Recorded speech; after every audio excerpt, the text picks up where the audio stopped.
Hello my dear students, क्या हाल है। I hope आप सब बढ़िया होंगे।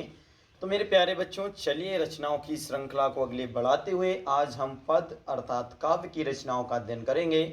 चलिए शुरू करते हैं। मेरे प्यारे बच्चों, पहला सवाल जो हमारा है, प्रश्न संख्या पहला, वह नई कविता युग की रचना है। बेटा, नई कविता युग की रचना बताना है, कौन सी है। ऑप्शन है बेटा यामा, खुशबू के शिलालेख, प्रलय सृजन या पुरूरवा। तो बेटा इसका जो सही जवाब होने वाला है वह ऑप्शन नंबर घ है, पुरूरवा। अब देखते हैं प्रश्न संख्या दो। प्रश्न संख्या दो है मेरे प्यारे बच्चों, भारतेंदु हरीशचंद्र द्वारा प्रकाशित पत्रिका कौन सी है। ऑप्शन ए सरस्वती, कल्पना, कवि वचन सुधा या फिर ज्ञानोदय। तो बेटा इसका सही जवाब है कवि वचन सुधा। देखते हैं बेटा प्रश्न संख्या तीन। प्रश्न संख्या तीन है, सुमित्रा नंदन पंत सुकुमार कवि हैं। किसके हैं बेटा। ऑप्शन है प्रकृति के, श्रृंगार के, ज्ञान के या फिर भक्ति के। तो बेटा इसका सही जवाब है प्रश्न नंबर का, प्रकृति के। सुमित्रा नंदन पंत प्रकृति के सुकुमार कवि हैं। चलिए अब देखते हैं हम प्रश्न संख्या चार। मेरे प्यारे बच्चों, प्रश्न संख्या चार है, राम की शक्ति पूजा कविता के रचयिता कौन है। राम की शक्ति पूजा कविता के रचयिता कौन है। ऑप्शन है बेटा जयशंकर प्रसाद, मैथिली शरण गुप्त, सूर्यकांत त्रिपाठी निराला या फिर अज्ञे जी। तो बेटा इसका सही जवाब है ऑप्शन नंबर ग, सूर्यकांत त्रिपाठी निराला जी। प्रश्न संख्या पाँच है, विनय पत्रिका किस काल की रचना है।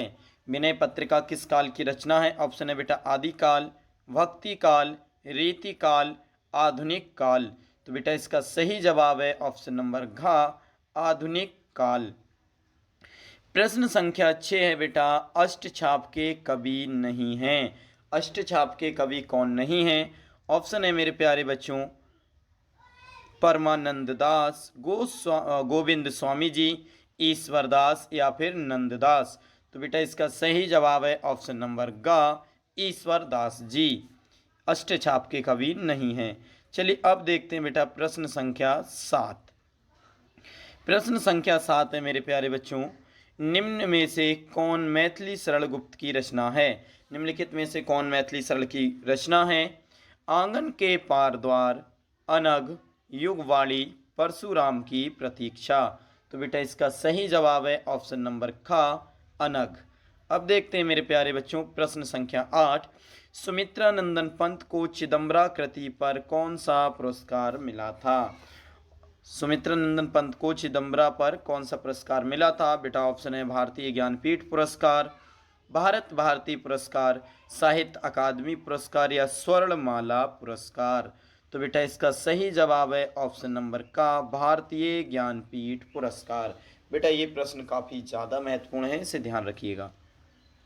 अब देखते हैं प्रश्न संख्या 9। बेटा प्रश्न संख्या 9 है, निम्न में से जयशंकर प्रसाद की काव्य कृति कौन सी है। निम्न में से जयशंकर प्रसाद की काव्य कृति कौन सी है। ऑप्शन है बेटा इत्यलम, अनामिका, द्वापर या फिर चित्राधार। तो बेटा इसका जो सही जवाब है वह ऑप्शन नंबर ख है, अनामिका। कौन सी है बेटा, अनामिका है। चलिए अब देखते हैं प्रश्न संख्या 10, रीतिकाल की सर्वाधिक महत्वपूर्ण प्रवृत्ति कौन सी है। रीतिकाल की सर्वाधिक महत्वपूर्ण प्रवृत्ति कौन सी है। ऑप्शन है बेटा राज प्रशस्त, श्रृंगारिता, रीति निरूपणता या फिर नीति। तो बेटा इसका सही जवाब है ऑप्शन नंबर ख, श्रृंगारिकता। प्रश्न संख्या 11 है मेरे प्यारे बच्चों, कौन सी रचना रामधारी सिंह दिनकर जी की नहीं है। कौन सी रचना दिनकर जी की नहीं है। ऑप्शन है हुंकार, रश्मिरथी, चित्राधार या फिर रेणुका। तो बेटा इसका सही जवाब ऑप्शन नंबर ग है, चित्राधार। रामधारी सिंह दिनकर जी की रचना नहीं है। चलिए अब देखते हैं बेटा प्रश्न संख्या 12। प्रश्न संख्या 12 है मेरे प्यारे बच्चों, यामा रचना किसकी है।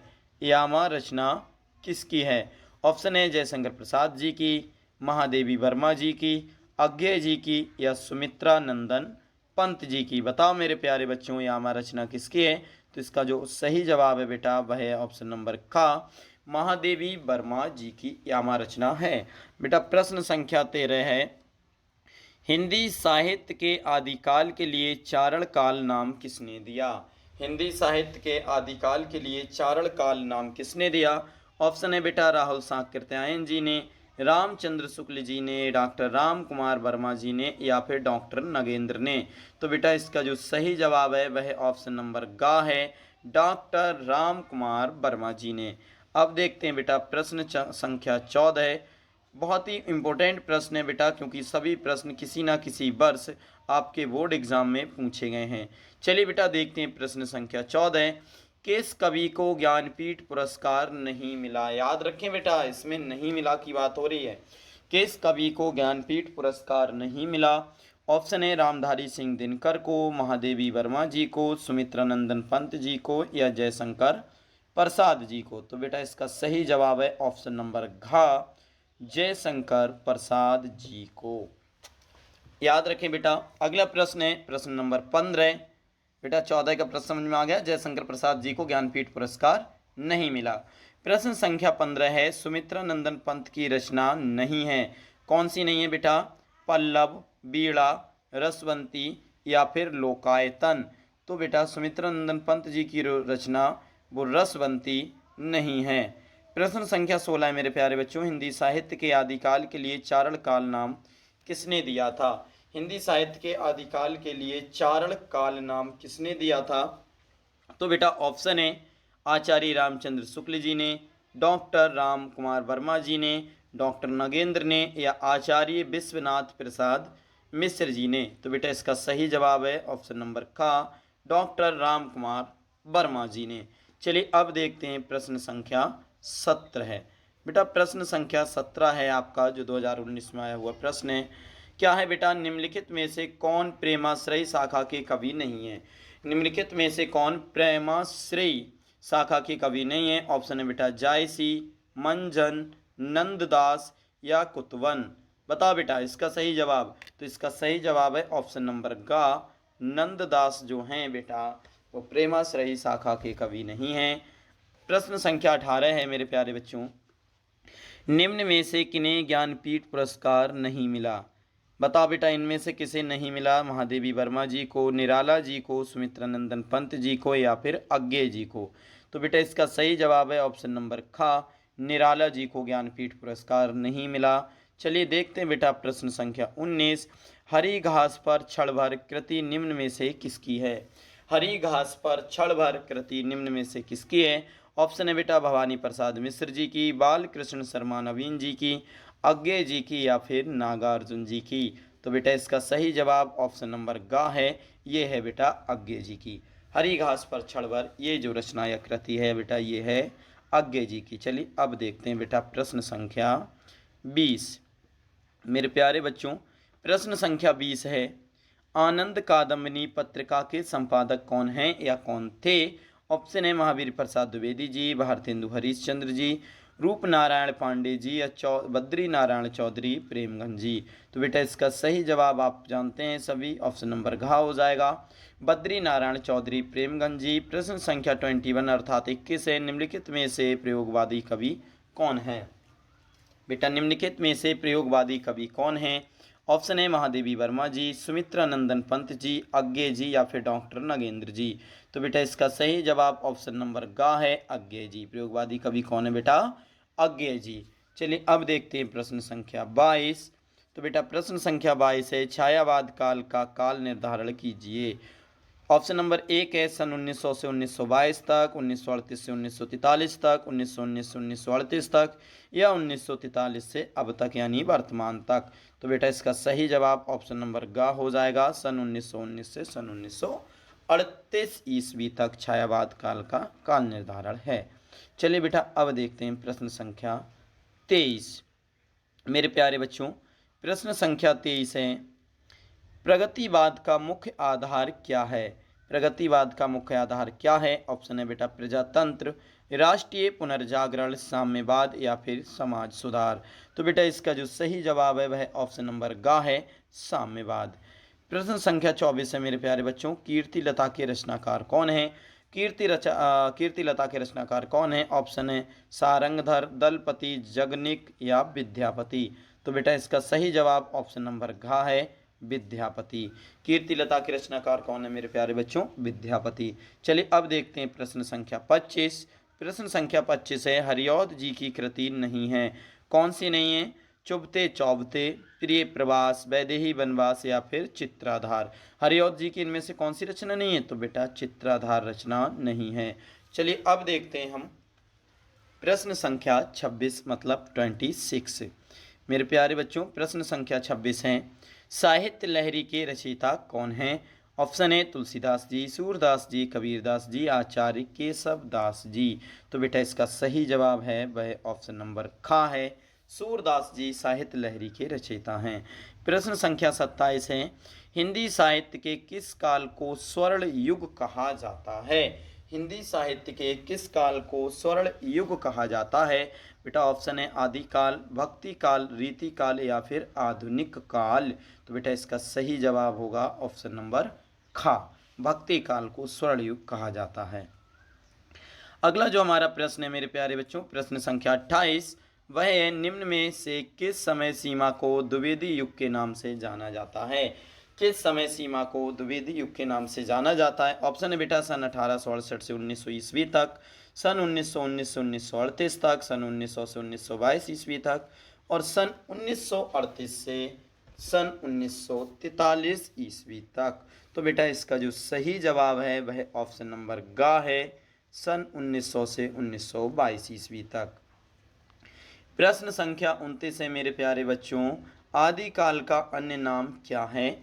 ऑप्शन है सिद्ध सामंत काल, श्रृंगार काल, स्वर्ण युग या अलंकृत काल।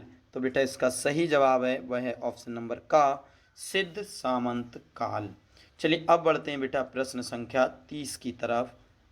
मेरे प्यारे बच्चों प्रश्न संख्या 30 है सूफी काव्यधारा के कवि कौन हैं? सूफी काव्यधारा के कवि कौन हैं? ऑप्शन है रस खान, रहीम जी, जायसी जी या फिर नानक जी। तो बेटा इसका सही जवाब ऑप्शन नंबर ग है जायसी जी जो सूफी काव्यधारा के कवि हैं। अब देखते हैं बेटा प्रश्न संख्या 31। प्रश्न संख्या 31 है निम्नलिखित में से राम भक्ति शाखा के कवि नहीं हैं। निम्नलिखित में से राम भक्ति शाखा के कवि कौन नहीं हैं? नाभादास जी, तुलसीदास जी, अग्रदास जी या चतुर्भुज दास जी। तो बेटा इसका सही जवाब ऑप्शन नंबर घ है चतुर्भुज दास जी। प्रश्न संख्या 32 है मैथिली शरणगुप्त किस युग के कवि हैं? मेरे प्यारे बच्चों मैथिली शरणगुप्त किस युग के कवि हैं? ऑप्शन है भारतेंदु युग, छायावाद युग, द्विवेदी युग या फिर शुक्ल युग। तो बेटा इसका सही जवाब है ऑप्शन नंबर ग द्विवेदी युग। किस युग के कवि है मैथिली शरणगुप्त? तो वो है बेटा द्विवेदी युग। चलिए अब देखते हैं प्रश्न संख्या 33। बेटा प्रश्न संख्या 33 है चुभते चौबदे चुभते चौपदे के रचनाकार कौन है? ऑप्शन है बेटा सुमित्रा नंदन पंत, भारतेंदु हरिश्चंद्र, मैथिली शरणगुप्त, अयोध्या सिंह उपाध्याय हरिऔध। तो बेटा इसका सही जवाब ऑप्शन नंबर घ है अयोध्या सिंह उपाध्याय हरिऔध जी चुभते चौपदे के रचनाकार हैं। चलिए अब बढ़ते हैं बेटा प्रश्न संख्या 34 की तरफ। प्रश्न संख्या 34 है मेरे प्यारे बच्चों ऐसा कोई भी प्रश्न नहीं है जो किसी न किसी वर्ष बोर्ड एग्जाम में नहीं आया, इसलिए आप ध्यान से अध्ययन करें। प्रश्न संख्या 34 है विनय पत्रिका के रचनाकार कौन हैं? विनय पत्रिका के रचनाकार कौन हैं? ऑप्शन है बेटा तुलसीदास जी, कबीरदास जी, सूरदास जी या फिर जायसी जी। तो बेटा इसका जो सही जवाब है वह ऑप्शन नंबर का है तुलसीदास जी। अगला प्रश्न है बेटा प्रश्न संख्या 35 कामायनी किस युग की रचना है? कामायनी किस युग की बेटा रचना है? ऑप्शन है बेटा द्विवेदी युग, छायावादोत्तर युग, छायावादी युग और भारतेंदु युग। तो बेटा इसका जो सही जवाब है वह ऑप्शन नंबर ग है छायावादी युग। प्रश्न संख्या 36 है मेरे प्यारे बच्चों निम्नलिखित में से छायावादोत्तर काल के कवि कौन हैं? निम्नलिखित में से छायावादोत्तर काल के कवि कौन है? भारतेंदु हरिश्चंद्र जी, मैथिली शरणगुप्त जी, रामनरेश त्रिपाठी जी, शिवमंगल सुमन जी, शिवमंगल सिंह सुमन जी। तो बेटा इसका सही जवाब ऑप्शन नंबर घ है शिवमंगल सिंह सुमन जी। चलिए अब देखते हैं बेटा प्रश्न संख्या 37। प्रश्न संख्या 37 है मेरे प्यारे बच्चों हिंदी साहित्य के किस काल को श्रृंगार काल कहा जाता है? ऑप्शन है आदिकाल, भक्ति काल, रीति काल या फिर आधुनिक काल। तो बेटा इसका सही जवाब ऑप्शन नंबर ग है, रीति काल को श्रृंगार काल कहा जाता है। प्रश्न संख्या 38 है, मोहन राकेश रचनाकार हैं किस युग के बेटा? ऑप्शन है भारतेंदु युग के, द्विवेदी युग के, शुक्ल युग के या फिर शुक्लोत्तर युग के। तो बेटा इसका सही जवाब ऑप्शन नंबर घ है, शुक्लोत्तर युग के। मोहन राकेश रचनाकार किस युग के बेटा? शुक्लोत्तर युग के। प्रश्न संख्या 39 है, खुमान रासों के रचयिता कौन हैं? खुमान रासों के रचयिता कौन हैं? ऑप्शन है नरपति नाल, दलपति विजय, चंद्रबरदाई या जगनिक। तो बेटा इसका सही जवाब ऑप्शन नंबर ख है, दलपति विजय जी खुमान रासों के रचनाकार हैं। बेटा प्रश्न संख्या 40 है, अग्रदास किस काव्यधारा के कवि हैं? अग्रदास किस काव्यधारा के कवि हैं? ऑप्शन है कृष्ण काव्यधारा, सूफी काव्यधारा, वीर काव्यधारा या फिर राम काव्यधारा। तो बेटा इसका सही जवाब ऑप्शन नंबर घ है, राम काव्यधारा। प्रश्न संख्या बेटा 41 है, रसिक प्रिया रचना किसकी है? मतीराम की, केशवदास जी की, नलपति नाले की या सुमित्रा नंदन पंत जी की। तो बेटा इसका सही जवाब जो है वो है केशवदास जी की। प्रश्न संख्या 42 है, कविता में 4 चांद लगाने वाली शक्ति है। कविता में 4 चांद लगाने वाली शक्ति क्या है मेरे प्यारे बच्चों? अविद्या, लक्षणा, व्यंजना या तात्पर्यता या तात्पर्य। बताओ बेटा। तो इसका जो सही जवाब है वह ऑप्शन नंबर घ है बेटा, व्यंजना। क्या है? ऑप्शन नंबर ग, व्यंजना। चलिए अब देखते हैं बेटा प्रश्न संख्या 43। प्रश्न संख्या 43 है मेरे बच्चों, पपीहों की वह पीन पुकार, पपीहों की वह पीन पुकार किसकी पंक्ति है? किस लेखक ने लिखी है? भारतेंदु जी की, जयशंकर प्रसाद जी की, सुमित्रा नंदन पंत जी की या महादेवी वर्मा जी की। तो बेटा इसका सही जवाब ऑप्शन नंबर ग है, सुमित्रा नंदन पंत जी की। चलिए अब देखते हैं बेटा प्रश्न संख्या 44। प्रश्न संख्या 44 है मेरे प्यारे बच्चों, रसमंजरी के रचनाकार कौन है? रसमंजरी के रचनाकार कौन है? ऑप्शन है कृष्णदास जी, नंददास जी, परमानंद दास जी या चतुर्भुज दास जी। तो बेटा इसका सही जवाब ऑप्शन नंबर ख है, नंददास जी। अब देखते हैं बेटा प्रश्न संख्या 45, निम्नलिखित में से कौन सी रचना महाकाव्य नहीं है? ऑप्शन है पद्मावत, कामायनी, रश्मिरथी और साकेत। तो बेटा इसका जो सही जवाब है वह ऑप्शन नंबर ग है, रश्मिरथी। यह महाकाव्य नहीं है। ध्यान रखें बेटा, महाकाव्य से संबंधित 1-2 प्रश्न अवश्य बोर्ड एग्जाम में आपके पूछे जाते हैं। तो 45 का ग वाला प्रश्न बिल्कुल ऑप्शन ठीक हो जाएगा, रश्मिरथी। बेटा 46वां प्रश्न है, जयशंकर प्रसाद के काव्य की सिद्धावस्था क्या है? ऑप्शन है बेटा आंसू, झरना, लहर या फिर कामायनी। तो बेटा इसका जो सही जवाब है वह ऑप्शन नंबर घ है, कामायनी। जयशंकर प्रसाद के काव्य की सिद्धावस्था कामायनी है। चलिए अब देखते हैं बेटा प्रश्न संख्या 47। प्रश्न संख्या 47 है बेटा, हारे को हरिनाम काव्य ग्रंथ के रचनाकार कौन है? हारे को हरिनाम काव्य ग्रंथ के रचनाकार कौन है? ऑप्शन है बेटा रामधारी सिंह दिनकर जी, जगन्नाथ दास रत्नाकर जी, सच्चिदानंद हीरानंद वातस्यायन अज्ञे जी या फिर मुक्ति बोध जी। तो बेटा इसका जो सही जवाब है वह ऑप्शन नंबर का है, रामधारी सिंह दिनकर जी। क्या है बेटा? रामधारी सिंह दिनकर जी। अब देखते हैं बेटा प्रश्न संख्या 48, अज्ञे जी की रचना कौन सी है इनमें से? ऑप्शन ए कुरुक्षेत्र, हरी घास पर क्षण भर, रश्मिरथी या फिर हुंकार। तो मेरे प्यारे बच्चों, हरी घास पर क्षण भर यह अज्ञे जी की रचना है। चलिए अब प्रश्न संख्या देखते हैं बेटा 49। प्रश्न संख्या 49 है, छायावादोत्तर काल के कवि कौन हैं? ऑप्शन है बेटा जगन्नाथ दास रत्नाकर जी, सूर्यकांत त्रिपाठी निराला जी, सच्चिदानंद हीरानंद वातस्यायन अज्ञे जी या मैथिली शरण गुप्त जी।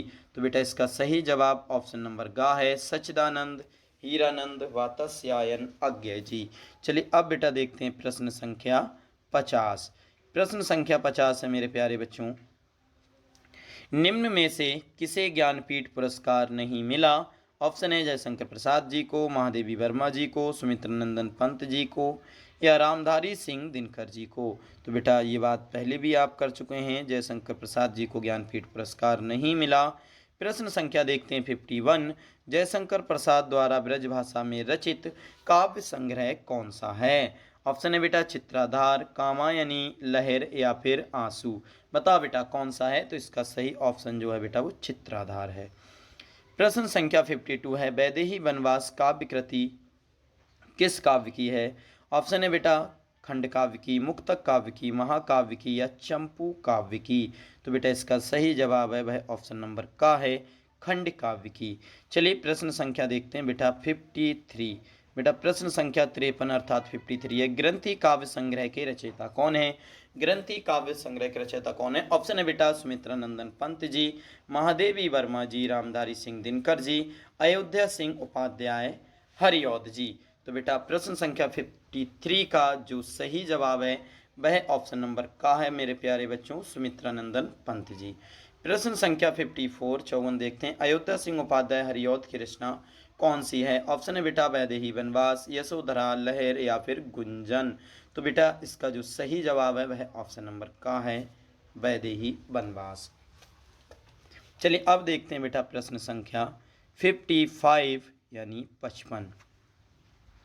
देखिए मेरे प्यारे बच्चों 55वां प्रश्न है, रामधारी सिंह दिनकर को ज्ञानपीठ पुरस्कार मिला था। बताओ मेरे प्यारे बच्चों किस रचना पर रामधारी सिंह दिनकर जी को ज्ञानपीठ पुरस्कार मिला था।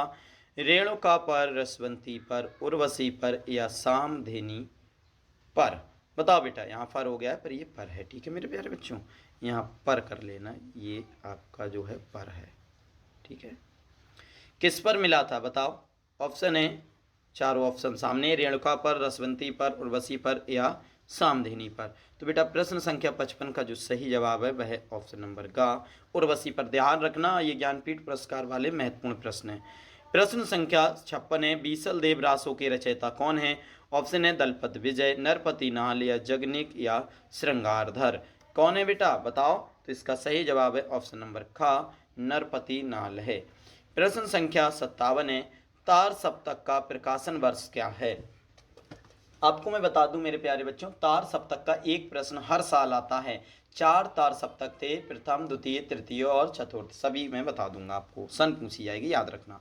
तार सप्तक का प्रकाशन वर्ष क्या है। ऑप्शन है बेटा सन 1954, 1954, 1943, 1938 या 1936।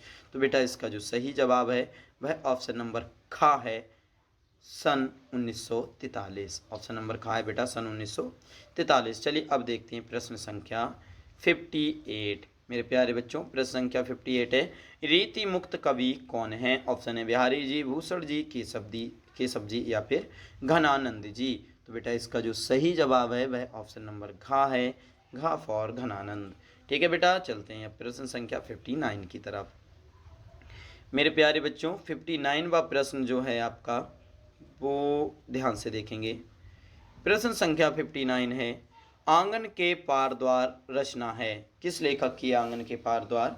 ऑप्शन है बेटा जयशंकर प्रसाद की, महादेवी वर्मा जी की, अज्ञे जी की या सुमित्रा नंदन पंत जी की। तो बेटा इसका जो सही जवाब है वह ऑप्शन नंबर गा है, अज्ञे जी की। प्रश्न संख्या 60 है, हिंदी साहित्य के आदिकाल के लिए चारण काल नाम किसने दिया। आप देख रहे हैं ये प्रश्न कई बार रिपीट हो चुका है। हिंदी साहित्य के आदिकाल के लिए चारण काल नाम किसने दिया।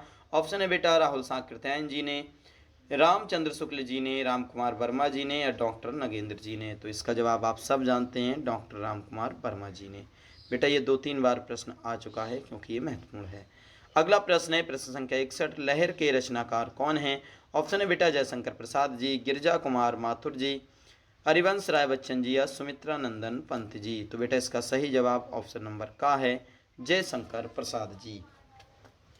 अगला प्रश्न है बेटा प्रश्न संख्या 62। प्रश्न संख्या 62 है मेरे प्यारे बच्चों, निम्नलिखित में नई कविता के कवि कौन हैं। निम्नलिखित में नई कविता के कवि कौन हैं। ऑप्शन है जयशंकर प्रसाद जी, रामधारी सिंह दिनकर जी, जगन्नाथ दास रत्नाकर जी या सच्चिदानंद हीरानंद बातस्यायन अज्ञे जी। तो बेटा ऑप्शन नंबर घाट ठीक है, सच्चिदानंद हीरानंद बातस्यायन जी नई कविता के जो हैं मेरे प्यारे बच्चों वो कौन है, लेखक हैं।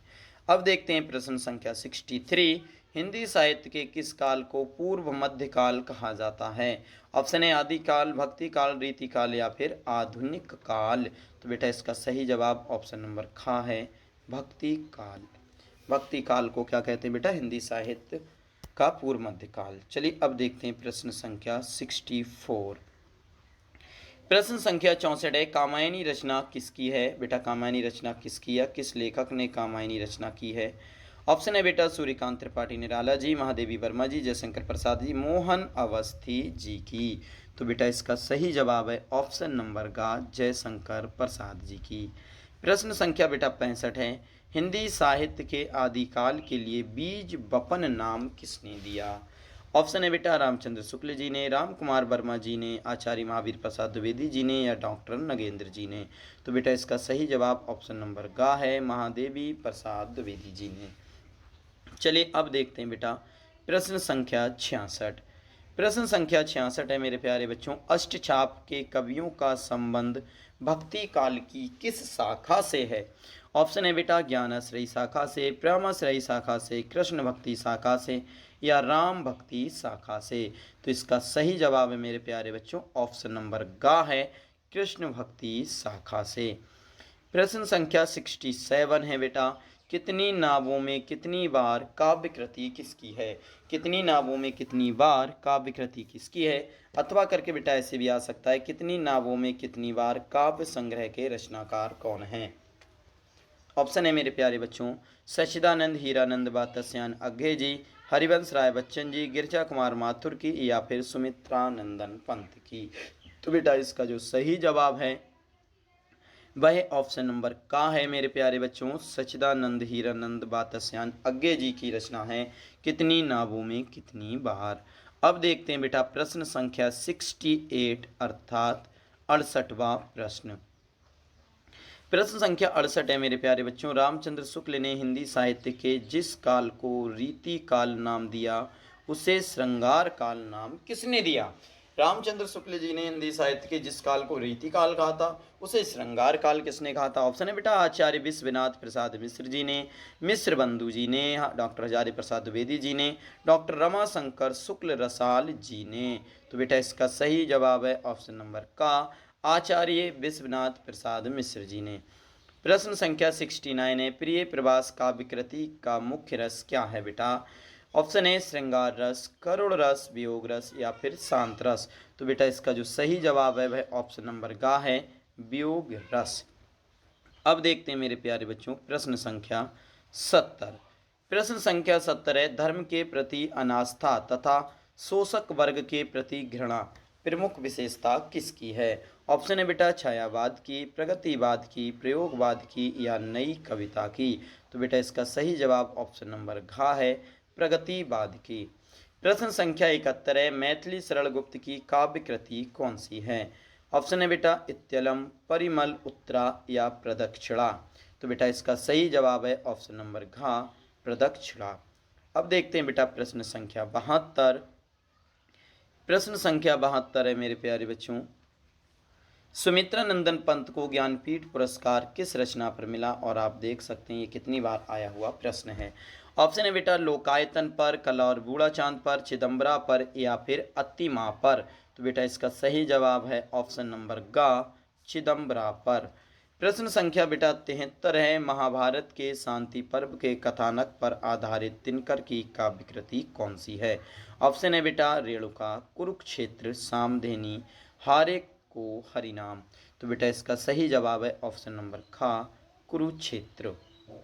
प्रश्न संख्या 74 है मेरे प्यारे बच्चों, हिंदी साहित्य का प्रथम कवि कौन माना जाता है? ऑप्शन बेटा सब्रपा, देवसेन, सरहपा, या कुमार रासो जी। बताओ बेटा। तो हिंदी का जो प्रथम कवि है, हिंदी साहित्य का जो प्रथम कवि है मेरे प्यारे बच्चों, वह ऑप्शन नंबर ग है, सामधेनी। एक मिनट बेटा, ऑप्शन नंबर आपका ग है सरहपा। बेटा हिंदी का प्रथम कवि सरहपा जी हैं। चलिए अब देखते हैं बेटा प्रश्न संख्या 75। तो प्रश्न संख्या मेरे प्यारे बच्चों 75वां है, ध्यान से देखें, पृथ्वीराज रासों में प्रधानता किस रस की है? पृथ्वीराज रासों में प्रधानता किस रस की है? श्रृंगार रस, वीर रस, शांत रस, या फिर हास्य रस। तो बेटा पृथ्वीराज में जो प्रधानता है वह ऑप्शन नंबर ख अर्थात वीर रस की है। प्रश्न संख्या 76 है, दोहा कोश के रचनाकार कौन है? ऑप्शन है सब्रपा, लुईपा, सरहपा, या कणहपा। बताओ बेटा। तो इसका जो सही जवाब है ऑप्शन नंबर ग है, सरहपा। बेटा प्रश्न संख्या 77 है, परमाल रासो किस काल की रचना है? ऑप्शन है बेटा आदिकाल, भक्ति काल, रीतिकाल या आधुनिक काल। तो इसका जो सही जवाब है वह ऑप्शन नंबर बेटा का है, आदिकाल की रचना है। चलिए अब देखते हैं बेटा प्रश्न संख्या 78। प्रश्न संख्या 78 है, निम्नलिखित में से पृथ्वीराज रासो के रचनाकार कौन है? अथवा करके ऐसी भी आ सकता है बेटा पृथ्वीराज रासो की रचना किस व्यक्ति ने की, या ऐसी भी आ सकता है पृथ्वीराज रासो रचना किसकी है? ऑप्शन है बेटा जायसी की, मंझन की, कुतवन की या चंद बरदाई की। तो बेटा इसका जो सही जवाब है वह है मेरे प्यारे बच्चों ऑप्शन नंबर घ, चंद बरदाई की। प्रश्न संख्या 79 है, इनमें से हिंदी का प्राचीनतम महाकाव्य कौन सा है? या अथवा करके निम्नलिखित में किस ग्रंथ को हिंदी का प्रथम महाकाव्य माना जाता है? ऑप्शन है बेटा श्री रामचरितमानस, पद्मावत, पृथ्वीराज रासो या फिर प्रिय प्रवास। तो इसका सही जवाब ऑप्शन नंबर ग है, पृथ्वीराज रासो। कौन सा है बेटा? पृथ्वीराज रासो। अब देखते हैं प्रश्न संख्या 80। मेरे प्यारे बच्चों प्रश्न संख्या 80 है, वीर गाथा, ध्यान से देखें, वीर गाथा काल की प्रमुख विशेषता कौन सी है? कौन है? ऑप्शन है नारी का रूप सौंदर्य चित्रण, प्रकृति चित्रण, युद्धों का सजीव चित्रण, मुक्तक काव्य रचना। तो बेटा इसका सही जवाब है ऑप्शन नंबर ग, युद्धों का सजीव चित्रण। क्या है बेटा? युद्धों का सजीव चित्रण। प्रश्न संख्या 81 है मेरे प्यारे बच्चों, हिंदी साहित्य के आदिकाल के लिए सिद्ध सामंत काल नाम किसने दिया था? आदिकाल के लिए सिद्ध सामंत काल नाम किसने दिया था? बेटा ऑप्शन है राहुल सांकृत्यायन जी ने, आचार्य रामचंद्र शुक्ल जी ने, डॉक्टर राम कुमार वर्मा जी ने या फिर डॉक्टर नगेंद्र जी ने। तो बेटा इसका जो सही जवाब है वह ऑप्शन नंबर का है, राहुल सांकृत्यायन जी ने। अब देखते हैं बेटा प्रश्न संख्या 82। प्रश्न संख्या 82 है, वीरगाथा काल की प्रमुख प्रवृत्तियों में से निम्नलिखित कौन सी प्रवृत्ति सही नहीं है? ऑप्शन है बेटा युद्धों का सजीव चित्रण, राष्ट्रीयता की भावना, आश्रयदाताओं की प्रशंसा, कल्पना की प्रचुरता। तो बेटा इसका जो सही जवाब ऑप्शन नंबर ख है, राष्ट्रीयता की भावना। अब देखते हैं बेटा प्रश्न संख्या 83। प्रश्न संख्या 83 है मेरे प्यारे बच्चों, रेवंत गिरिरास के रचयिता कौन है? रेवंत गिरिरास के रचयिता कौन है? ऑप्शन है दलपति विजय, जिनधर सूरी, विजय सेन सूरी, मुनिजिन विजय। कौन है बेटा इसके लेखक? तो ऑप्शन नंबर का बिल्कुल ठीक होगा, विजय सेन सूरी। प्रश्न संख्या 84 है, परमाल रासो के रचयिता कौन है? ऑप्शन है बेटा नरपति नालय, दलपति विजय, भट्ट केदार या फिर जननिक। तो बेटा इसका सही जवाब ऑप्शन नंबर घ हो जाएगा, जगनिक। प्रश्न संख्या 85, अमीर खुसरो कवि किस काल के हैं? बेटा ऑप्शन है आदिकाल के, भक्ति काल के, रीतिकाल के या फिर आधुनिक काल के। तो बेटा इसका सही जवाब है ऑप्शन नंबर का, आदिकाल के। अमीर खुसरो किस काल के कवि हैं बेटा? आदिकाल के। चलिए अब देखते हैं प्रश्न संख्या 86। बेटा प्रश्न संख्या 86 है, मुकरियाँ रचना किसकी है? मधुकर कवि की, कुशल राय जी की, अमीर खुसरो जी की या भट्ट केदार की? मुकरियाँ रचना किसकी है? तो बेटा ऑप्शन नंबर का बिल्कुल ठीक है, यह रचना अमीर खुसरो जी की है। चलिए अब बढ़ते हैं बेटा प्रश्न संख्या 87 यानी कि 87 की तरफ। प्रश्न संख्या 87, संत काव्यधारा के कवि नहीं है। कौन नहीं है? कबीर, रैदास, कुतवन या दादू दयाल जी। कौन नहीं है बेटा? तो ऑप्शन नंबर का बिल्कुल ठीक है, कुतवन जी। कौन बेटा? कुतवन। प्रश्न संख्या 88 है, आदिकाल का ग्रंथ नहीं है। कौन नहीं है? कीर्तिलता, बीसल देव रासो, आलह खंड या फिर पद्मावत। तो बेटा इसका जो सही जवाब है ऑप्शन नंबर घ है, पद्मावत। प्रश्न संख्या 89 है, जय मयंक जस चंद्रिका के रचयिता कौन है? जय मयंक जस चंद्रिका के रचयिता कौन है? ऑप्शन है बेटा भट्ट केदार, नलपति नालय, मधुकर कवि या फिर विद्यापति। तो इसका सही जवाब ऑप्शन नंबर ग है बेटा, मधुकर कवि। कौन है? मधुकर कवि। अब देखते हैं बेटा प्रश्न संख्या 90। प्रश्न संख्या 90 है मेरे प्यारे बच्चों, आले खंड का दूसरा नाम क्या है? बीसल देव रासो, परमाल रासो, खुमान रासो या फिर हमीर रासो। तो बेटा इसका सही जवाब है ऑप्शन नंबर ख, परमाल रासो। क्या है बेटा? परमाल रासो। प्रश्न संख्या 91 है, आदिकाल का एक अन्य नाम क्या है? आदिकाल का एक अन्य नाम क्या है? स्वर्णयुग, सिद्ध सामंत काल, श्रृंगार काल या फिर भक्ति काल। तो बेटा इसका सही जवाब है ऑप्शन नंबर ख, सिद्ध सामंत काल। क्या है बेटा? सिद्ध सामंत काल। अब देखते हैं प्रश्न संख्या 92। जयचंद प्रकाश किसकी रचना है? ऑप्शन है बेटा चंदबरदाई, नरपति नालय, भट्ट केदार या फिर विद्यापति। तो बेटा इसका सही जवाब ऑप्शन नंबर ग है भट्ट केदार। अब देखते हैं मेरे प्यारे बच्चों प्रश्न संख्या 93। प्रश्न संख्या 93 है, कबीर के दोहों को किस नाम से जाना जाता है? बेटा कबीर के दोहों को किस नाम से जाना जाता है? ऑप्शन है दूहा, शबद, साखी या फिर पद। तो बेटा इसका सही जवाब है ऑप्शन नंबर ग साखी। कबीर के दोहों को साखी के नाम से जाना जाता है। प्रश्न संख्या है मेरे प्यारे बच्चों 94। वीर गाथा काल के कवि कौन हैं? भूषण जी, बिहारी लाल जी, केशव जी या चंदबरदाई जी। तो बेटा इसका जो सही जवाब है वह ऑप्शन नंबर घ है चंदबरदाई जी। प्रश्न संख्या 95। बुद्धि रास के रचयिता कौन हैं? ऑप्शन है बेटा आसगु, सार मूर्ति, शालिभद्र सूरी, जिन धर्म सूरी। तो बेटा इसका जो सही जवाब है ऑप्शन नंबर ग है शालिभद्र सूरी जी। अब देखते हैं बेटा प्रश्न संख्या 96। प्रश्न संख्या 96 है, हालाबाद के प्रवर्तक कौन थे? हालाबाद के प्रवर्तक कौन थे? ऑप्शन है बेटा अज्ञे जी, हरिवंश राय बच्चन जी, रघुवीर सहाय जी या महादेवी वर्मा जी। तो बेटा इसका सही जवाब है ऑप्शन नंबर ख हरिवंश राय बच्चन जी। प्रश्न संख्या 97 है मेरे प्यारे बच्चों।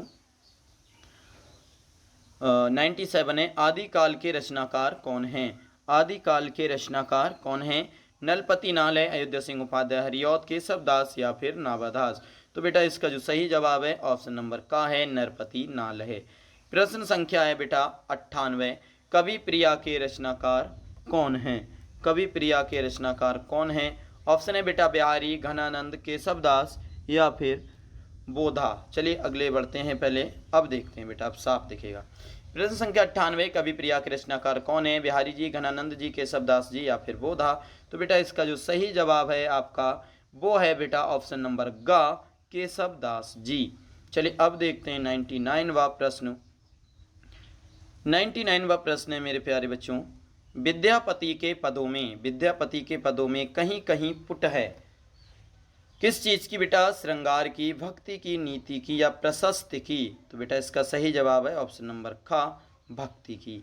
प्रश्न संख्या 100 है बेटा, आदिकाल का वीरगाथा काल नामकरण किसने किया? आदिकाल का वीरगाथा काल नामकरण किसने किया? ऑप्शन है बेटा हजारी प्रसाद द्विवेदी ने, डॉक्टर रामकुमार वर्मा ने, आचार्य रामचंद्र शुक्ल ने या मिश्र बंधु जी ने। तो बेटा इसका सही जवाब है आचार्य रामचंद्र शुक्ल जी ने।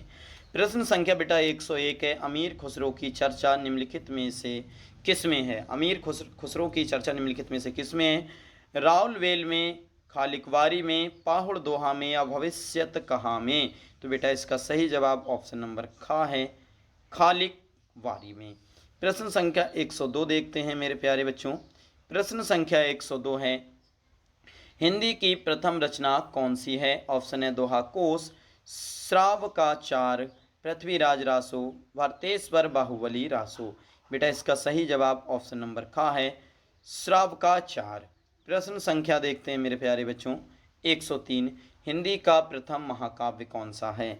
ऑप्शन है कुमार रासो, साहित्य लहरी, पृथ्वीराज रासो या फिर साकेत। तो बेटा इसका सही जवाब ऑप्शन नंबर ग है पृथ्वीराज रासो। अब देखते हैं बेटा प्रश्न संख्या 104। प्रश्न संख्या 104 है, निम्नलिखित में से कौन सा ग्रंथ आदिकाल का है? निम्नलिखित में से कौन सा ग्रंथ आदिकाल का है? बेटा ऑप्शन है रामचरितमानस, पद्मावत, पृथ्वीराज रासो या फिर कामायनी। तो बेटा इसका सही जवाब है ऑप्शन नंबर ग पृथ्वीराज रासो। प्रश्न संख्या 105 है, हिंदी साहित्य के 1000 वर्षों में, बेटा ध्यान से देखें, हिंदी साहित्य के 1000 वर्षों में कबीर जैसा व्यक्तित्व लेकर कोई लेखक उत्पन्न नहीं हुआ, यह किसने कहा था? रामचंद्र शुक्ल जी ने, डॉक्टर रामकुमार वर्मा जी ने, डॉक्टर नगेंद्र जी ने या हजारी प्रसाद द्विवेदी जी ने। तो बेटा इसका सही जवाब ऑप्शन नंबर घ है हजारी प्रसाद द्विवेदी जी ने। प्रश्न संख्या 106 है, आदिकाल की रचना कौन सी है? अखरावट, खुमान रासो, छत्रसाल दशक या फिर दीपशिखा। बेटा इसका सही जवाब है ऑप्शन नंबर खा, खुमान रासो। चलते हैं बेटा प्रश्न संख्या 107 की तरफ। प्रश्न संख्या 107 है मेरे प्यारे बच्चों, हिंदी का आदि काव्य कौन सा है? हिंदी का आदि काव्य कौन सा है बेटा? ऑप्शन है पृथ्वीराज रासो, कवित्र रत्नाकर, रामचंद्र का या फिर साखी। तो बेटा इसका जो सही जवाब है वह ऑप्शन नंबर का है, पृथ्वीराज रासो। कौन है बेटा? पृथ्वीराज रासो। प्रश्न संख्या 108 है, भाषा पर कबीर का जबरदस्त अधिकार था, वे बाणी के डिक्टेटर थे। प्रस्तुत कथन निम्नांकित लेखों में से किस लेखक का है? किस लेखक ने ये बात कही है? ऑप्शन है बेटा नंद दुलारे वाजपेयी जी, रामचंद्र शुक्ल जी, हजारी प्रसाद द्विवेदी जी या राम विलास शर्मा जी। तो बेटा इसका सही जवाब ऑप्शन नंबर गा है, हजारी प्रसाद द्विवेदी जी। देखते हैं बेटा प्रश्न संख्या 109। प्रश्न संख्या 109 है, हिंदी साहित्य के आदिकाल की रचना नहीं है, कौन सी? पृथ्वीराज रासो, परमाल रासो, पद्मावत या विद्यापति पद्मावली। कौन सा नहीं है बेटा? तो इसका सही जवाब है ऑप्शन नंबर गा, पद्मावत हिंदी साहित्य के आदिकाल की रचना नहीं है। अब देखते हैं बेटा प्रश्न संख्या 110। मेरे प्यारे बच्चों प्रश्न संख्या 110 है, पृथ्वीराज रासो का रचना काल है, कौन सा काल है बेटा? वीरगाथा काल, भक्ति काल, रीति काल या फिर आधुनिक काल।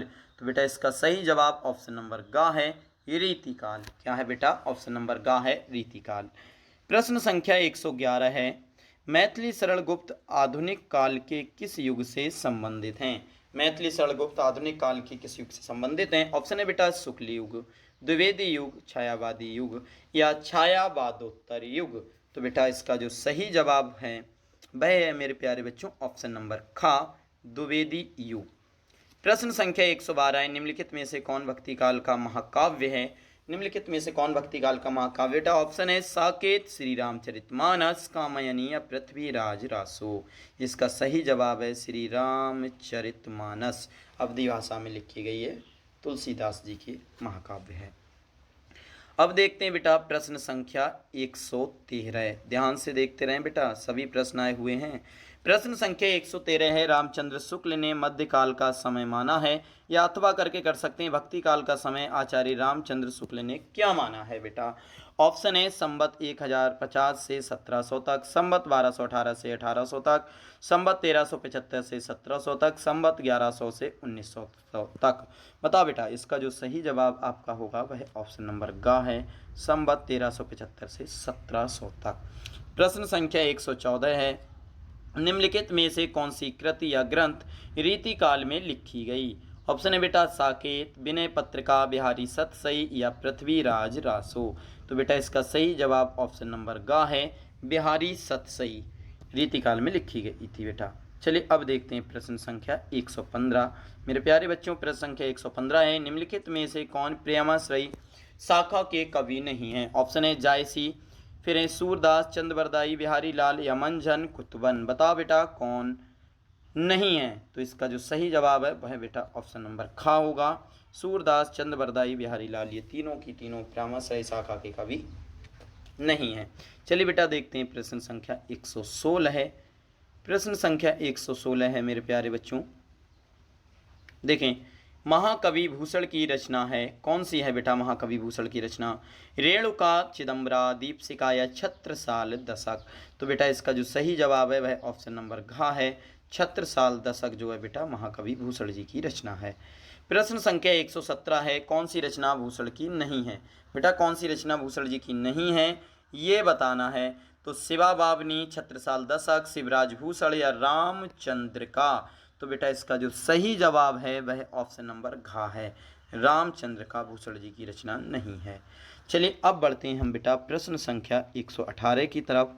प्रश्न संख्या 118 है, प्रयोग सभी कालों के कवियों ने किया है, किसी एक काल में किसी विशेष दिशा में प्रयोग करने की प्रवृत्ति स्वाभाविक ही है। उपरोक्त वक्तव्य निम्नलिखित रचनाकारों में से किसका है? ये जो लाइन है बेटा ये किस लेखक ने कही है?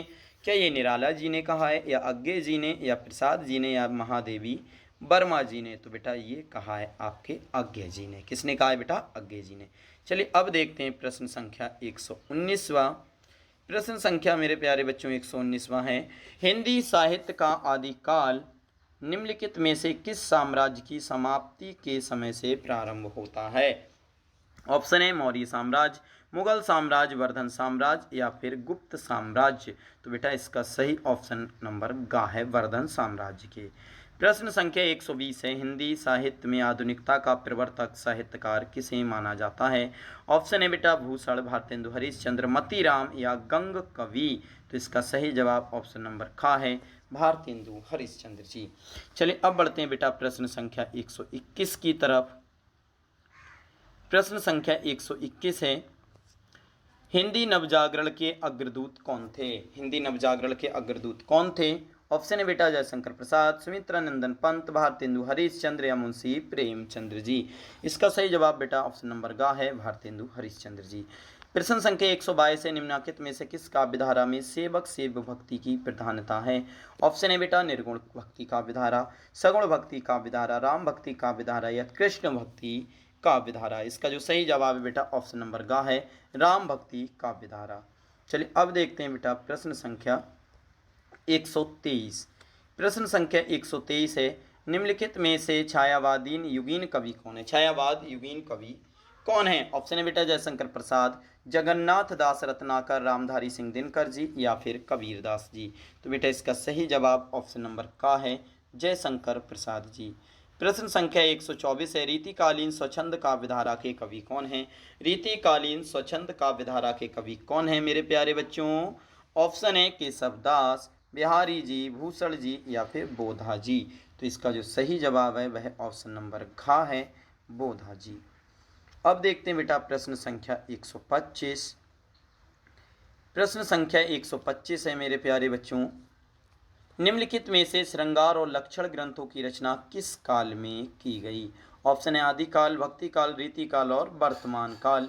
तो इसका सही जवाब है बेटा ऑप्शन नंबर ग रीति काल में। प्रश्न संख्या 126 है, निम्नलिखित में से कवि भूषण का कौन सा ग्रंथ है?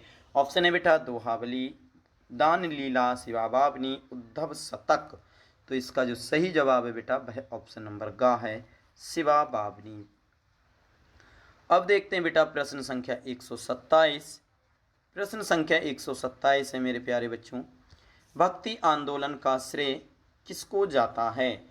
ऑप्शन है वल्लभाचार्य जी को, शंकराचार्य जी को, रामानुजाचार्य जी को या निम्बार्काचार्य को। निम्बार्काचार्य को ऑप्शन है बेटा, और इसका जो सही जवाब है वह ऑप्शन नंबर ख है शंकराचार्य जी को। बेटा आपको मैं एक बात बता दूं, आप ये मेहनत से पढ़ना और सभी रचनाओं को याद करना। आपको हिंदी में 100 में से 100 आएंगे, इतनी तैयारी करा दूंगा। सभी सब्जेक्टों के आपको वीडियो उपलब्ध कराई जाएंगी, बस आपको लगातार पढ़ाई करना है। चलिए अब बढ़ते हैं प्रश्न संख्या 128 की तरफ। प्रश्न संख्या 128 है, मध्वाचार्य का वाद है क्या है बेटा? द्वैतवाद, अद्वैतवाद, द्वैताद्वैतवाद या फिर शुद्धाद्वैतवाद। तो बेटा इसका जो सही जवाब है वह ऑप्शन नंबर का है द्वैतवाद। प्रश्न संख्या 129 है, ज्ञानाश्रयी काव्यधारा के कवि नहीं है। कौन नहीं है बेटा? कबीरदास जी, मलूकदास जी, नंददास जी या फिर रैदास जी। तो इसका सही जवाब बेटा ऑप्शन नंबर ग है नंददास जी। ज्ञानाश्रयी काव्यधारा के कवि बेटा ये नहीं है। चलिए अब देखते हैं प्रश्न संख्या 130। तो मेरे प्यारे बच्चों प्रश्न संख्या 130 है, ज्ञानाश्रयी भक्ति शाखा के प्रतिनिधि कवि हैं अथवा ज्ञाना मार्गी शाखा के कवि कौन हैं? ऑप्शन है बेटा तुलसीदास जी, सूरदास जी, बिहारी जी या फिर कबीर दास जी। इसका सही जवाब ऑप्शन नंबर घ है कबीर दास जी। देखते हैं बेटा प्रश्न संख्या 131। प्रश्न संख्या 131 है मेरे प्यारे बच्चों, कबीर के गुरु का नाम क्या था? कबीर के गुरु का नाम क्या था? ऑप्शन है बेटा वल्लभाचार्य, नरहरिदास जी, रामानंद जी, रामकृष्ण परमहंस जी। तो इसका बेटा ऑप्शन नंबर ग बिल्कुल ठीक है रामानंद जी। कौन है बेटा? रामानंद जी। प्रश्न संख्या 132 है, प्रेमाश्रयी सूफी काव्यधारा का संबंध किससे है? प्रेमाश्रयी सूफी काव्यधारा का संबंध किससे? ऑप्शन है बेटा कृष्ण भक्ति से, सगुण भक्ति से, निर्गुण भक्ति से या राम भक्ति से। तो इसका सही जवाब है बेटा निर्गुण भक्ति से। प्रश्न संख्या 133 है, निम्नलिखित में से कवितावली के रचनाकार कौन हैं? ऑप्शन है बेटा सूरदास, भूषण जी, तुलसीदास जी या फिर कबीर दास जी। तो इसका जो सही जवाब है बेटा ऑप्शन नंबर ग है तुलसीदास जी। कौन है बेटा? तुलसीदास जी। चलिए अब देखते हैं बेटा प्रश्न संख्या 134। प्रश्न संख्या 134 है, बीजक रचनाओं का संकलन है किनका है? मंजन जी का, गुरु नानक जी का, रामानंद जी का या फिर कबीर जी का।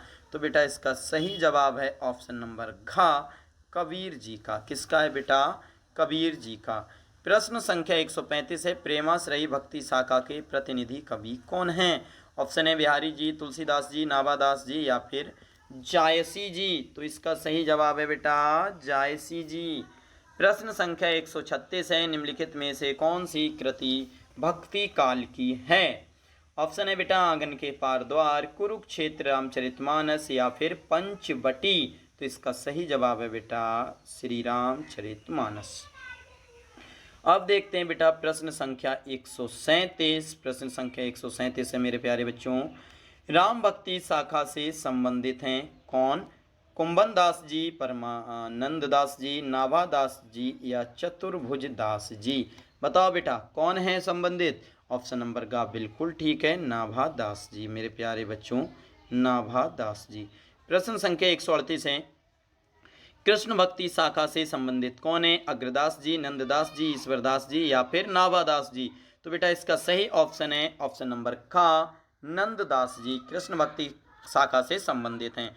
प्रश्न संख्या 139 139 है, भक्ति काल की प्रामे शाखा के भक्ति काल की प्रेमाश्रय शाखा के कवि कौन है? ऑप्शन है बेटा कुंभन दास, दादू दयाल, मंजन जी या नंददास जी। तो बेटा इसका सही जवाब जो है वह ऑप्शन नंबर ग है मंझन जी। कौन है बेटा? मंझन जी। चलिए प्रश्न संख्या देखते हैं 140। प्रश्न संख्या 140 है, निम्नलिखित में से रीतिकालीन कवि कौन सा है? निम्नलिखित में से रीतिकालीन कवि कौन सा है? ऑप्शन है बेटा मीराबाई, रसखान, घनानंद या मैथिली शरण गुप्त जी। तो बेटा इसका सही जवाब जो है वो ऑप्शन नंबर ग है घनानंद जी। कौन है बेटा? ऑप्शन नंबर ग है घनानंद जी। प्रश्न संख्या 141 है, गीत फरोश के रचयिता कौन है? ऑप्शन है बेटा अज्ञे जी, गिरजा कुमार माथुर जी, भवानी प्रसाद मिश्र जी या फिर गजानंद माधव मुक्ति बोध जी। तो बेटा इसका जो सही जवाब है वह ऑप्शन नंबर ग है भवानी प्रसाद मिश्र जी। देखते हैं बेटा प्रश्न संख्या 142। प्रश्न संख्या 142 है, सूर सागर के वर्ण विषय का आधार क्या है? सूर सागर के वर्ण विषय का आधार क्या है? ऑप्शन है बेटा श्रीमद् भागवत, विष्णु पुराण, केनोपनिषद या मनु स्मृति। तो बेटा इसका जो सही जवाब है वह ऑप्शन नंबर का है श्रीमद् भागवत। प्रश्न संख्या 143 देखते हैं मेरे प्यारे बच्चों। प्रश्न संख्या 143 है, साहित्य लहरी के रचनाकार कौन हैं? ऑप्शन है कबीरदास, सूरदास, तुलसीदास या फिर नाभादास।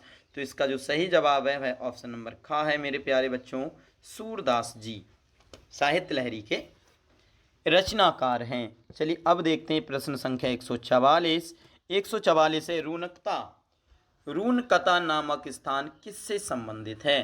तो बेटा जयशंकर प्रसाद जी से, सूर्यकांत त्रिपाठी निराला जी से या कबीरदास जी से या फिर सूरदास जी से। तो बेटा इसका ऑप्शन नंबर घ बिल्कुल ठीक है सूरदास जी से। प्रश्न संख्या 145 है, राम भक्ति शाखा के प्रमुख कवि कौन हैं? ऑप्शन है कालिदास, कबीरदास, तुलसीदास या फिर सूरदास जी। तो बेटा इसका सही जवाब है राम भक्ति शाखा के कवि तुलसीदास जी हैं। चलिए अब देखते हैं मेरे प्यारे बच्चों प्रश्न संख्या 146। प्रश्न संख्या 146 है, कृष्ण भक्ति शाखा के प्रतिनिधि कवि कौन है? कृष्ण भक्ति शाखा के प्रतिनिधि कवि कौन हैं? क्या वह कबीरदास जी हैं, सूरदास जी हैं, रैदास जी हैं या फिर नाभादास जी हैं? तो बेटा इसका सही जवाब ऑप्शन नंबर ख है सूरदास जी। प्रश्न संख्या 147 है, जायसी का पद्मावत किस भाषा में लिखा गया है? जायसी का पद्मावत किस भाषा में लिखा गया है? ऑप्शन है बेटा ब्रजभाषा, अवधी भाषा, खड़ी बोली या फिर फारसी।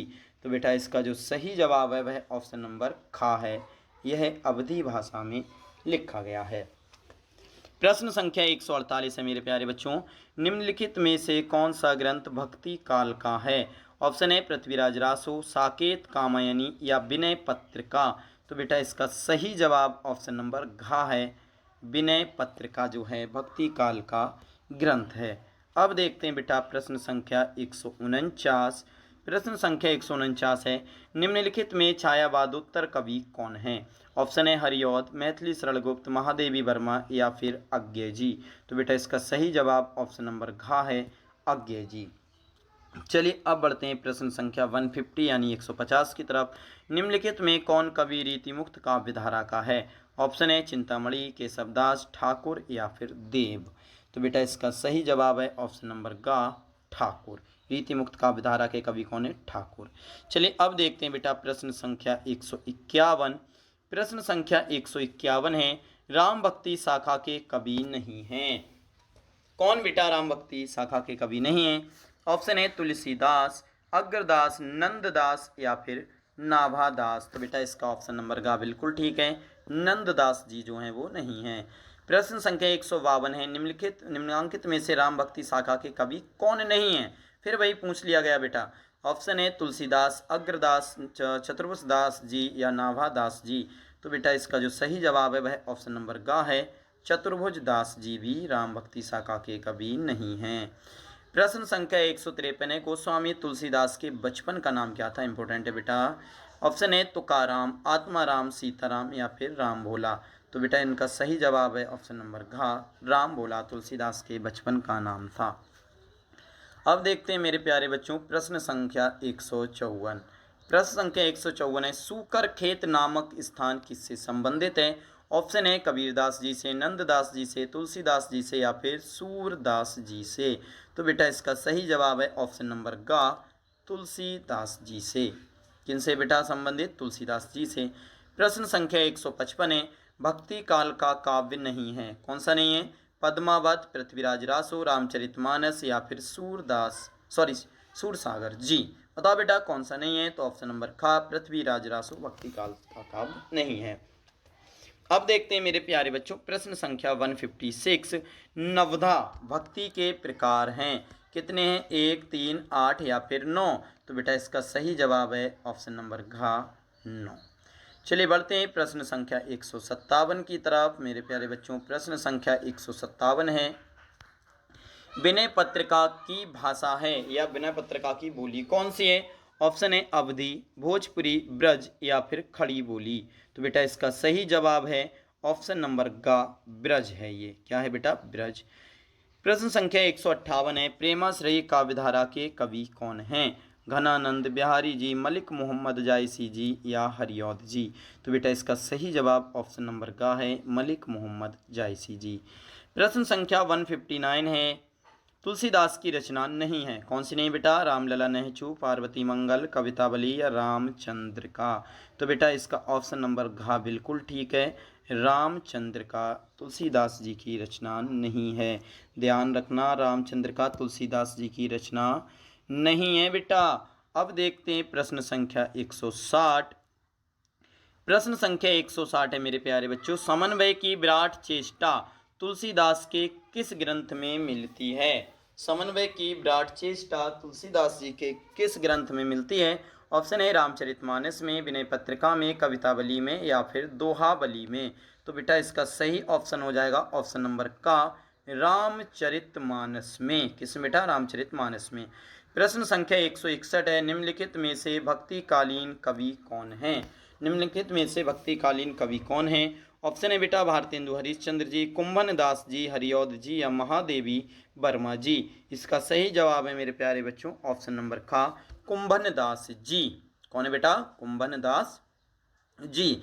अगला प्रश्न 162, निम्नलिखित कवियों में वल्लभाचार्य के शिष्य कौन हैं? निम्नलिखित कवियों में वल्लभाचार्य के शिष्य कौन है? ऑप्शन है बेटा रघुराज सिंह, बिहारी लाल भूषण जी या कृष्णदास जी। तो बेटा इसका सही जवाब है ऑप्शन नंबर घ, कृष्णदास जी। चलिए अब देखते हैं बेटा प्रश्न संख्या 163। प्रश्न संख्या 163 देखिए मेरे प्यारे बच्चों, 163वां प्रश्न है, निम्नलिखित में से किसे खड़ी बोली का प्रथम कवि माना जाता है? निम्नलिखित में से किसे खड़ी बोली का प्रथम कवि माना जाता है? बताओ बेटा किसे माना जाता है? 63वां 163वां प्रश्न है, निम्नलिखित में से किसे खड़ी बोली का प्रथम कवि माना जाता है? ऑप्शन है बेटा अब्दुल रहमान, नरपति नाहल, अमीर खुसरो या फिर अमीर खुसरो या धनपाल जी। बताओ किसे माना जाता है? तो इसका सही जवाब ऑप्शन नंबर ग है, अमीर खुसरो जी को प्रथम कवि खड़ी बोली का माना जाता है। ठीक है बेटा, अगला प्रश्न है 164वां, कृष्ण काव्यधारा के कवि नहीं हैं। कौन नहीं है कृष्ण काव्यधारा के? नंददास, चतुर्भुज दास, सूरदास या लाल दास। तो बेटा इसका सही जवाब है ऑप्शन नंबर घ, लाल दास। प्रश्न संख्या 165 है, निम्नलिखित में से कौन कृष्ण भक्ति शाखा के कवि नहीं हैं? निम्नलिखित में से कौन कृष्ण भक्ति शाखा के कवि नहीं हैं? ऑप्शन है बेटा सूरदास जी, नंददास जी, नाभादास जी या रस खान जी। तो बेटा इसका सही जवाब है ऑप्शन नंबर ग, नाभादास जी। कौन नहीं है बेटा कृष्ण भक्ति शाखा के कवि? तो वो हैं बेटा नाभादास जी। चलिए अब हम बढ़ते हैं प्रश्न संख्या 166 की तरफ। मेरे प्यारे बच्चों, प्रश्न संख्या 166 है, निम्नलिखित में से किस पुस्तक के रचनाकार जयशंकर प्रसाद जी हैं? ऑप्शन है झरना, दीपशिखा, द्रौपदी या फिर उर्वशी। तो इसका सही जवाब है बेटा ऑप्शन नंबर का, झरना। झरना किसकी कृति है बेटा, किसकी पुस्तक है? जयशंकर प्रसाद जी की। आई होप आपको ये सब अच्छे से समझ में आता होगा।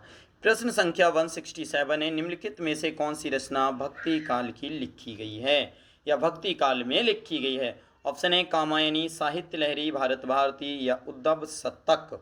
तो बेटा इसका सही जवाब है ऑप्शन नंबर ख, साहित्य लहरी भक्ति काल में लिखी गई रचना है। चलिए अब बढ़ते हैं बेटा प्रश्न संख्या 168 अर्थात 168 की तरफ। बेटा प्रश्न संख्या 168 है, हिंदी साहित्य के इतिहास में निम्नलिखित में से किस काल को स्वर्ण युग कहा जाता है?